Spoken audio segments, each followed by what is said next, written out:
On était déjà dans cette démarche-là sur la compta avec le PES qui est obligatoire, mais on voulait également sur les dossiers individuels des agents et le fonctionnement interne être en démat total. Donc on s'est tourné vers CADIS.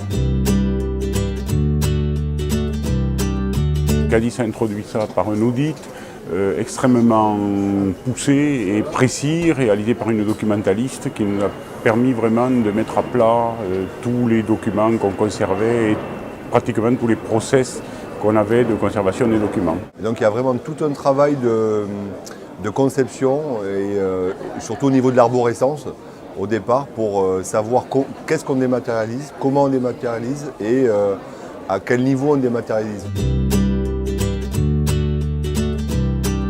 Là, le temps était venu d'engager la dématérialisation parce que nous changeons de siège l'année prochaine. Et plutôt que d'emporter des archives liées au dossier de carrière, c'était l'occasion idoine en quelque sorte pour démarrer le processus de dématérialisation. La mise en œuvre, on l'a faite dans l'ensemble des services parce qu'on a un petit CDG et qu'on travaille beaucoup en polyvalence et beaucoup en interpôle et on veut avoir une réponse qui soit la plus complète possible auprès des collectivités. Le principe même de la dématérialisation et du travail partagé ne peut fonctionner que si l'ensemble de la structure y adhère. Donc de fait et par obligation, chacun y a participé et tous les services sont concernés, y compris des services spécialisés comme la médecine du travail ou les préventeurs. Moi, je ne trouve pas que c'est forcément induit des grands changements chez nous dans le fonctionnement. C'est justement parce que CADIS s'est adapté à notre manière de fonctionner et à notre système de collectivité et à notre organisation, notre structuration, qui fait que justement, on se l'est approprié plus facilement parce qu'il émanait de notre structure et qu'il y avait justement cette souplesse.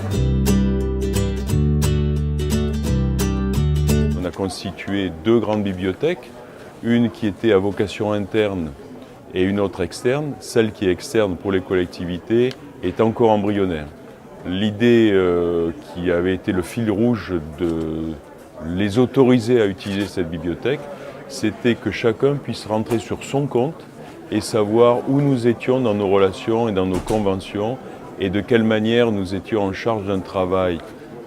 Est-ce qu'il était en action, est-ce qu'il était achevé ou est-ce qu'au contraire on ne l'avait pas fait et là c'était une manière de nous réactiver. Centraliser, structurer et coordonner les échanges qu'on avait avec nos collectivités, que ce soit effectivement les emails, les comptes rendus de réunion et tous nos échanges par différentes voies sous une même base de données. L'ouverture de tous nos dossiers aux collectivités. Donc c'est déjà en cours avec bien sûr les dossiers individuels des agents. Donc ça veut dire qu'une collectivité, elle pourra aller sur un espace et avoir agent par agent tous les documents que l'on a stockés. Les agents ont globalement bien adhéré au projet et ça s'est plutôt passé en douceur.